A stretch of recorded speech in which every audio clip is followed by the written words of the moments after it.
What's up guys, Intellitech Studios here. Today we'll be doing an in-depth comparison between the Fantom Fury and the Fantom Thunder.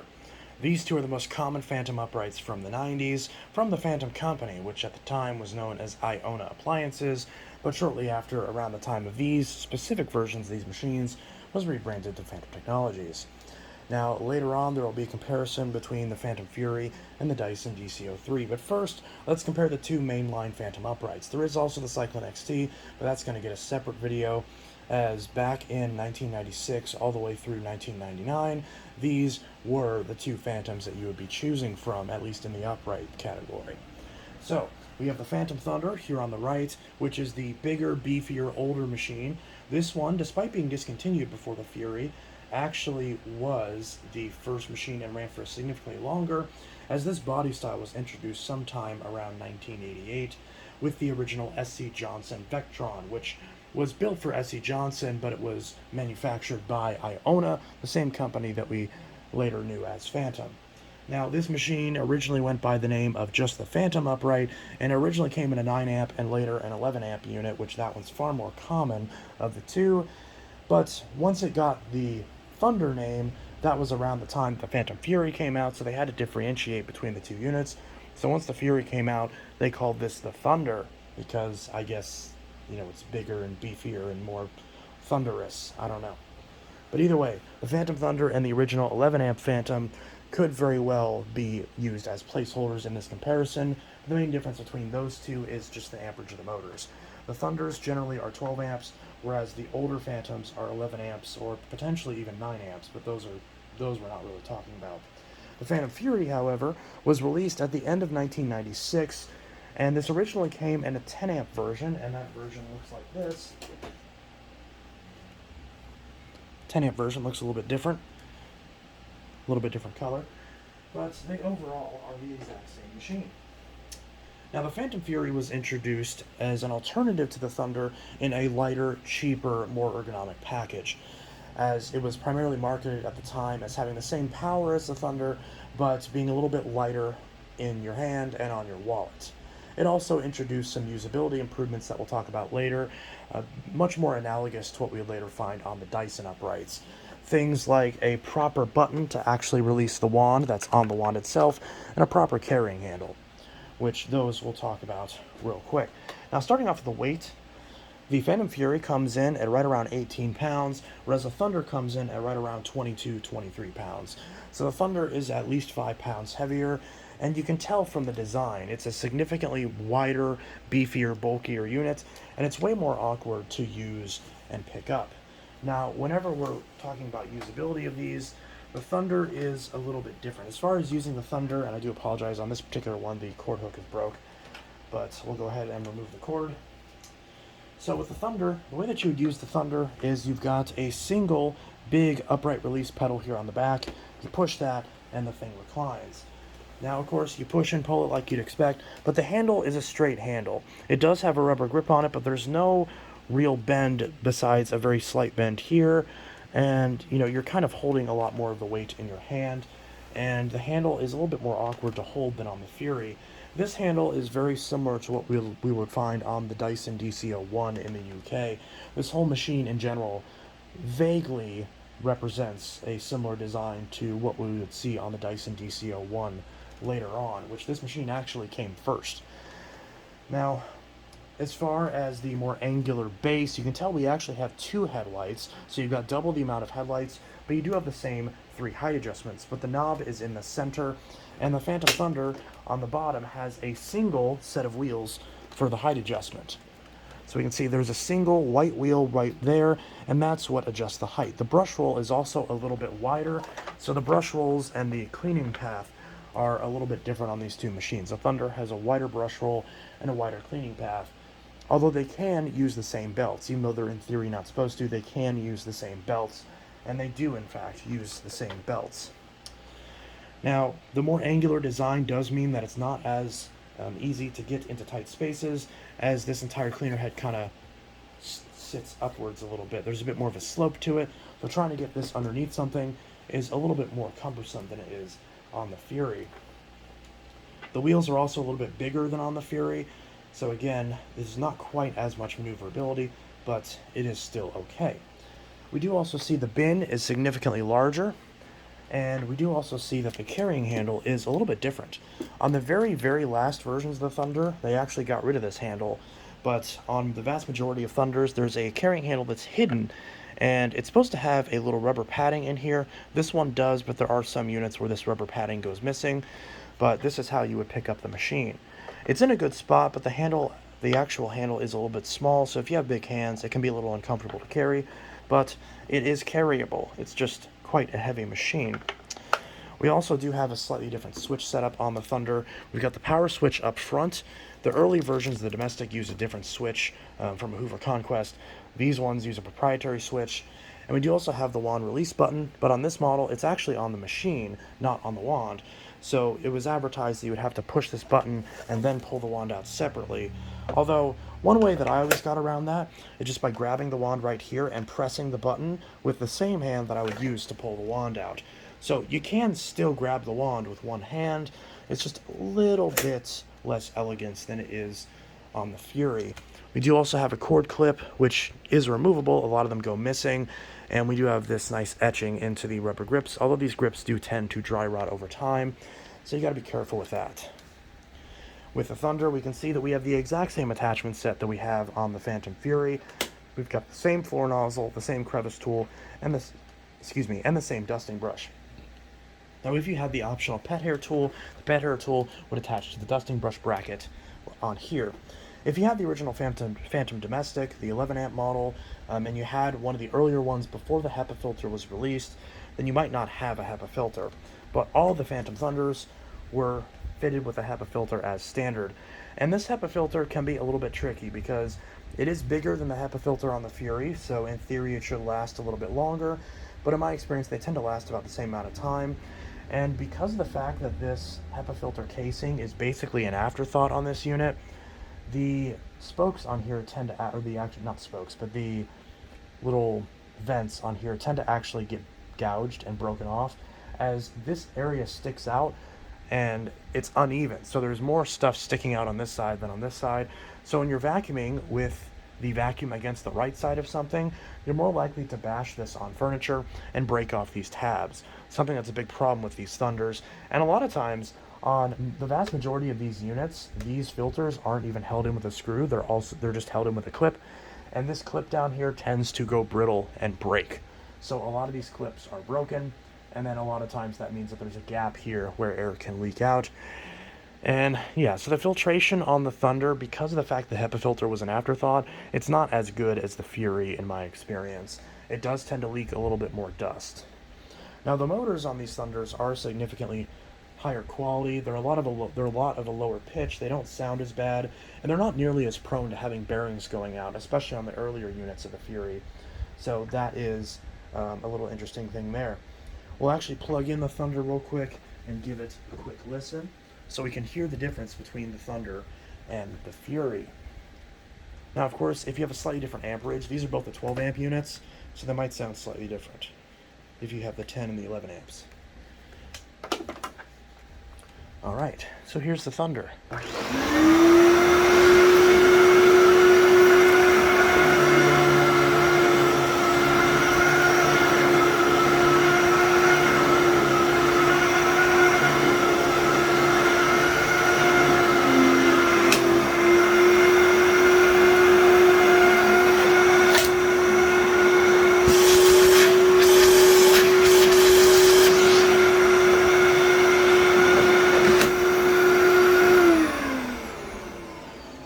Now, one other big problem with the Thunder that a lot of these Thunders are having, especially nowadays, is the headlight loom, the actual wiring, has a really big problem with shorting out on the Thunders.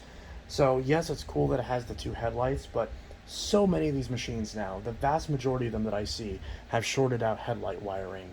So yes, the headlights are cool, but in practice you tend to have to remove the headlights or just fail to replace them, because when they're shorting out like that, it's a little bit distracting and a little bit annoying. That issue was thankfully fixed on the Fury, and I rarely see Furies with shorted out headlight wiring. And it's unfortunate because the dual headlights on the Thunder are actually quite nice. They look really nice. Most vacuums only have a single headlight, so that is unfortunate. But the Thunder, it's nice and quiet. It's a really quiet machine, which especially for the 90s is incredibly impressive. And while it is still bulky, when you're actually pushing and pulling the machine, as long as you're not getting the filter caught on anything, it does still work just fine. And the actual usability of it in terms of the sound is actually better. The Fury is louder, unfortunately, but it is also easier to use. So for me, that's kind of the better thing. The Fury also makes a little bit more of a racket whenever the vacuum is in the upright position, and the airflow is cut off to the hose. The actual peak of the motor is a lot more obvious than it is on the Thunder. The Thunder tends to sound about the same when it's upright versus when it's reclined. The Fury sounds a little bit different. So now we'll check out the Fury.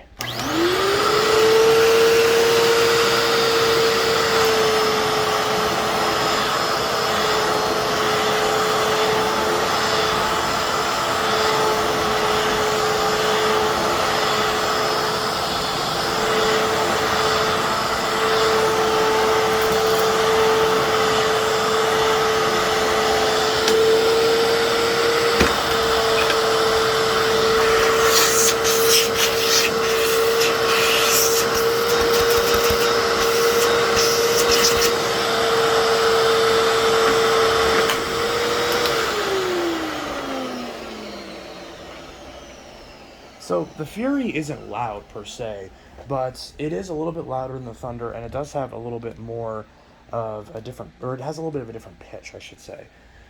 And the sound when the machine is upright is a little bit more obvious than it is on the Thunder. Now, it is significantly easier to push and pull, and it's a lot more balanced than the Thunder is, since the filter on the Fury is ingrained into the side of the machine, and the filter is a lot smaller. You don't have to worry about this filter cage being, banged off of everything. This filter door is nearly identical to what it is on a Dirt Devil Vision, so it's very easy to get to the filter and change it. I've actually replaced the filter on this unit since this particular Fury is my daily driver, so that probably tells you which one of these two that I personally prefer, and that is the Fury. So that is that. Now on the Fury, one other thing that I like about the Fury versus the Thunder is that the bin is a little bit easier to use than on the Thunder. Both the bins come off in the exact same way. You've got this little button down here, you press it, and you pull the bin out.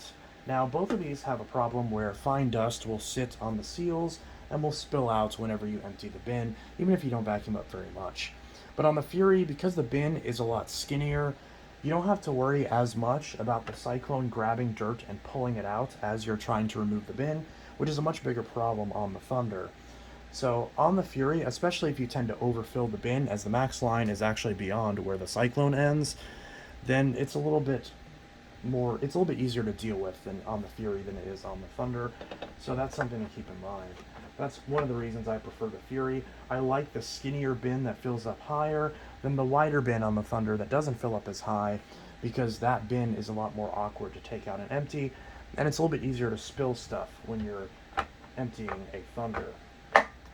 Now, both these are a little tricky to get the bin back into place, but you'll hear the click when the bin is back in all the way.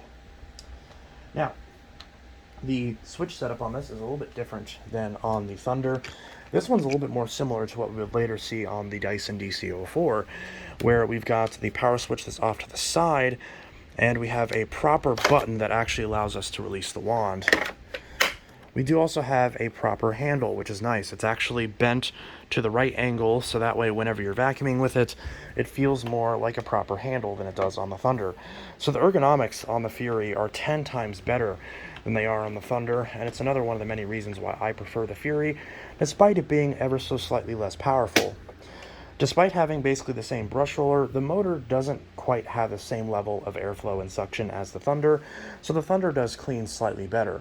But both these machines clean incredibly well, especially for the price class back in the day, and the price to performance is definitely better on the Fury because you've got probably 98% of the performance as the Thunder in a machine that cost $239 versus a machine that cost $399 back in 1997. So the Fury was almost half the price, and in my opinion, is a better machine. You've also got a proper carrying handle that doesn't involve any weird flaps or rubber or anything like that. Although on the newer Furies, they changed the texture of this, and that one is way less comfortable. There's also a later version of the Fury that has a completely different wand setup, and that one isn't very good. This one with the classic wand is much better. We also do have the same attachments, but the Fury, it's laid out in a way that makes a lot more sense. You have all the attachments on one side of the machine and the filter on the other side, so the whole machine is way more balanced, and you've got a little bit more space here. So if you want to add the pet hair tool, you've got some space for it to sit right here without it actually being in the way, although they can still break off, and that's why I don't leave the pet hair tool on this machine, despite it being a decent attachment. As you can see, I do have googly eyes on mine, and we do have a single headlight bulb instead of a dual. On later versions, the headlight lens would be bigger, but I actually prefer the smaller headlight lens on this one, not just because it looks goofy with the googly eyes, but also because it just tends to be just enough lighting without being obnoxious. Our height adjustment on this model is also on this side, so we can see, well, we can't see because there's a cat in the way, but we can see that there is a low, medium, and high, and the adjustment is on the side here, so it's a little bit more out of the way. And if we lay the Fury down, which we always got to be careful to move this part out of the way, and it of course moves back, but we can see the Fury actually has two proper sets of wheels for the height adjustment, which is generally going to be better because then you can actually adjust to the floor properly. Although if your floors are uneven to the point where it might not be making proper contact, then the Thunder might be better in that regard because you just have the single wheel, which is a bit closer to like what you'd find on like a Cibo or something like that, where you have a single wheel setup. The dual wheel setup on the Fury is going to be better for most carpets, but there are some uneven flooring where the Thunder could be superior in that regard. But generally, the two-wheel design does allow it to glide a little bit more efficiently on floors, and you don't have to worry as much about there being resistance if the floor should be uneven. And the brush roll is also a narrower diameter, or not diameter, but it's a narrower cleaning path, which I actually prefer because it means that, yes, even though the Fury is technically slightly less powerful than the Thunder, the actual intake is pretty close to the center of the machine, and the smaller cleaning path means that the air has to travel a lesser distance to actually get to the cleaner head. So yes, that means you have to overlap your strokes, and it might take more time to get to all the carpets, but the actual quality of those passes are going to be much better. Generally speaking, narrower cleaning paths are always going to be better than wider cleaning paths because those narrower cleaning paths are going to be more efficient, and you should be overlapping your vacuuming strokes anyways, so the advantages of a wider cleaning path in all actuality are pretty superfluous. So the Fury is actually better in that regard. It's just a bit of a better design. Both of these cleaner heads do have the problem that I've expressed where the actual base plate is on the top. You actually remove the top to get to the belt and the brush roll, not the bottom, which I don't like as much because on these units, sometimes the cleaner heads can warp, they can break, and obviously it's a lot harder to get parts for these now than it was back then. And this top section sometimes does struggle to fit in place properly. On both these units, a lot of customers tend to put these on where the rubber bumpers aren't actually in place all the way, and that can be an issue. Also, these do have a problem where if there is any warping, the brush roll will actually fail to sit in place properly, and the process of putting the belt on will actually pull the brush roller out of the housing, making it really difficult to sit everything back into place and close the cover. So, and that problem is even more prevalent on the Thunder than it is on the Fury, but it's a problem with both these machines. The actual brush rollers can, and the actual housings can warp to the point where replacing a belt is really difficult because of the brush roll just refusing to stay in place. Thankfully, this unit doesn't have that problem, but it is a problem with a lot of these Fantoms. So you got to be careful with that if you are trying to use one of these today. They can have issues with the plastic housings, and of course you can't get parts for these anymore. The company's been out of business for almost 25 years. That being said, the Fury is definitely the machine that I pick out of these two. One other little tiny tidbit that I'll mention is that the curved handle is actually really nice for using the dusting brush to clean ceiling fans because of the curve that comes with it. So that's another little thing that's interesting. Now, the clean out ports on these are a little bit different as well. So the clean out So the clean out port on this is a little bit different. So you've got a smaller clean out port right there. So if you're trying to access clogs, that can be that way. Whereas if we take a look at the Thunder, the clean out port on this is a little bit different. Let me move this cable out of the way. We actually have two knobs here that allow us to remove this. And this clean out port's a little bit more tricky to actually remove because you have to kind of get your fingernail in there and, you know, find a way to pull this down. And it gets stuck pretty frequently. So it can be a little annoying to actually get this clean out port down. Some units are better than others. I almost wonder if some of these like have warped over time and that's why they don't want to pop out. But you can see this clean out port is a little bit bigger. It's a little bit different. It has a fluff trap that's built into the clean out port, whereas on the Fury, the fluff trap, which is basically just like a very, very rudimentary pre-filter that's not really an actual pre-filter. None of these have proper pre-motor filter filtration, so it's difficult to keep the motors on these in good shape. On the Fury, you don't have a fluff trap in the clean out port. You have it up here. Now, on this Fury, there's a little plug that you pull out, and there's a little guard in there that you can clean out. On later Furies, there's a little trap right here that you would slide out, almost like a lint trap on your dryer. That design's a little bit nicer, but the Fury comes in both versions. They've subtly updated both these machines many, many times over the years, over the 90s. So there's many different SKUs that we might not be aware of. Now the Thunder is a little bit more complicated to replace the filter. You got this little tab that you pull, and now you can pull out the filter and replace it. You got to make sure that this guard is lined up correctly, but it's still very easy. On the Fury, it's even easier. You just slide it up and replace it. So that's a little bit different. Both these have extension hoses that you can get. Both these have pet hair tools that you can get. And originally there was a turbo tool for this unit, but it was discontinued very quickly because it didn't work very well from what I understand. And yeah, the Fury does have a double pedal release for... Rocco, that was rude. Why did you grab me and bite me? Why are you being a brat? Sir, I was finishing up this video. I was pointing to the double pedal that the Fury has. And you chomped me. Why did you do that? Why are you a brat? Stop it. No.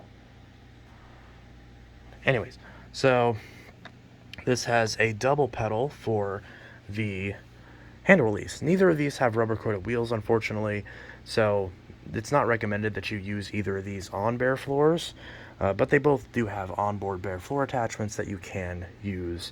And I have used them on the Thunder and the Fury, and they do work reasonably well.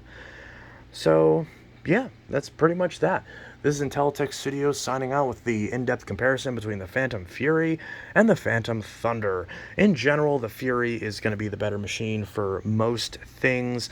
It's a little bit lighter, a little bit more ergonomic, a little bit easier to work with, but the Thunder has the durability and the commonality advantage, as there are more of these that sold than these, but these days you find them pretty close to equal. So the Thunder is generally the fan favorite, but I prefer the Fury. Anyways, Intellitech Studios signing out. Have a good one. And of course, Rocco says goodbye, doesn't he? Are you going to be spicy or are you going to be lovey now? Yes, you are. You're going to be all lovey. Trying to apologize for biting me.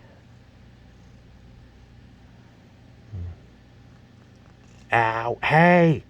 Ow! Why are you such a brat? No chompy. No chompy.